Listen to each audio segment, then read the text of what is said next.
Hello friends, तुमचं स्वागत आहे आजच्या एका नवीन ब्लॉगमध्ये। तर आज आपण बनवणार आहोत तांदूळक्याची भाजी। इथे इथनं मी एक जोडी तांदूळक्याची भाजी घेतलेली आहे। तुम्ही बघू शकता किती फ्रेश आहेत आणि कोवळीच आहेत, कारण ही पावसाळ्यात भाजी जास्त बघायला मिळते। तर ती इथनं व्यवस्थित निवडून घ्यायची, त्याची शेंडे पण घ्यायचेत। मी फक्त शेंडे घेते, वाटलंच आहेत ना जी देठ आहेत ना ते तुम्ही घेऊ शकताय, त्याने पण टेस्ट आहेत ना खूप छान लागते।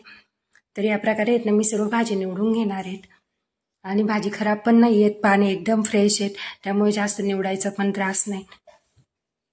तर मी ही भाजी आहेत ना पावसाळ्यात ज्यादा बघायला मिळते, मार्केटला खूप सारी येते। तर ही आहेत ना आपल्या शरीरासाठी खूप चांगली असते खायला। तर इथे आहेत ना मी सर्व भाजी निवडून घेतली। आता आहेत ना ती स्वच्छ पाण्यामध्ये आहेत ना धुवून घेणार आहेत, कारण त्याला आहेत ना मातीचे काही कण आहेत ना लटकलेले असतात, त्यामुळे आहेत ना मी व्यवस्थित इथे स्वच्छ धुवून घेणार। ही भाजी बनवायला आहेत ना अगदी साधी सोपी आहेत आणि लवकर पण शिजते आणि आपल्या शरीरासाठी पण खाण्यासाठी म्हणजे त्याच्यामध्ये जीवनसत्व वगैरे बऱ्यापैकी असतात, त्यामुळे तुम्ही ही भाजी नक्की ट्राय करा। आणि पावसाळ्यात कोणत्याही मार्केटला ती भेटून जाते। तर आता ही भाजी बनवण्यासाठी आहेत ना मी इथे वाटण बनवून घेणार आहे। तर तिथे लाल सुक्या मिरच्या घेतलेल्या आणि लसूण आणि जिरे घेतले, तर ते व्यवस्थित आहेत ना मी कुटून घेणार आहे। तुम्ही हिरव्या मिरच्या बी टाकू शकतात, काही काही ह्या भाजीला आहेत ना हिरव्या मिरच्या पण टाकत नाही, फक्त कांदा जिरे मोहरीची फोडणी देतात, म्हणजे मिरची टाकत नाही। तर इथे आहेत ना मी लाल मिरचीचं वाटण केलेले आहे आणि आपल्याला ती सुकी बनवायची आहेत ना, तर त्यासाठी ना मी एक मोठा कांदा घेतलेला आहे। कांदा तर त्या भाजीमध्ये टाकला ना खूप छान टेस्ट येते। तर एक आहेत ना मोठा कांदा घ्यायचा आणि तो आहेत ना थोडा जाडसरच चिरायचा, खूप बारीक पण नाही चिरायचा। इथे व्यवस्थित आहे ना मी कांदा बारीक चिरून घेणार आहेत। आपण इतर वेळेस आहेत ना सर्व अशा जो आपला रेग्युलर भाजीपाला खातच असतो, तर ही भाजी पण तुम्ही नक्की ट्राय करा, कारण हिच्यामध्ये आहेत ना जीवनसत्व प्रोटीन वगैरे सर्व व्यवस्थित बऱ्यापैकी असतात, त्यामुळे आहेत ना म्हणजे खायला पण आयुर्वेदिकमध्ये पण चांगलीच आहेत। तर त्यासाठी आहेत ना मी इथे एक कढई घेतलेली आहेत भाजी बनवायला।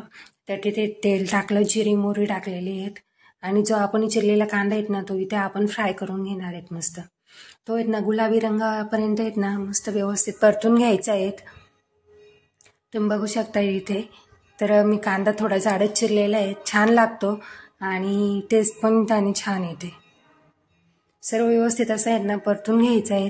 त्यानंतर आपण जे लाल मिरचीचं वाटण बनवलेले होतं ना, तर ते त्यामध्ये टाकायचं। इथे माझे 2 चमचे आहेत ना ते वाटण होतं, तर ते मी टाकलं आणि व्यवस्थित मिक्स परतून घेतलं। छान परतायचं आहे आपला कांदा पण गुलाबी रंगापर्यंत तळला आहे आणि लसूण पण आहेत ना व्यवस्थित शिजून द्यायचं आहे। त्यानंतर ही भाजी ॲड करायची आहे आणि या भाजीमध्ये एकही पाण्याचा थेंब नाही टाकायचा। आणि जेव्हा आपण भाजी पाण्याने धुतो तर तेव्हा आहेत ना ती व्यवस्थित आहेत ना कोरडी करायची, म्हणजे त्यात पाणी राहून नाही द्यायचं, नाही त्यात तिला पाणी खूप सुटतं आणि आपल्याला शिजण्यासाठी पाणी टाकायची गरज पण नाही राहत, कारण तिला आपण जेव्हा शिजवायला ठेवतो तर तिला बरोबर पाणी सुटून जाते। तर इथे आहेत ना ती सगळी व्यवस्थित मसाल्यामध्ये आहेत ना अशी परतून घ्यायची आहेत। आता तुम्ही बघू शकता इथे टाकलेत मी व्यवस्थित परतली आणि इथे आहेत ना मी 4 चमचे आहेत ना शेंगदाण्याचा कूट आहेत ना कुटून घेतलेला होता तो टाकते, त्याने पण मस्त भाजी लागते, चवीला मस्त लागून जाते। तर छान अशी आहेत ना परतून घ्यायची आहेत। आता इथे बघू शकता मी आहेत ना आता चवीनुसार मीठ टाकते।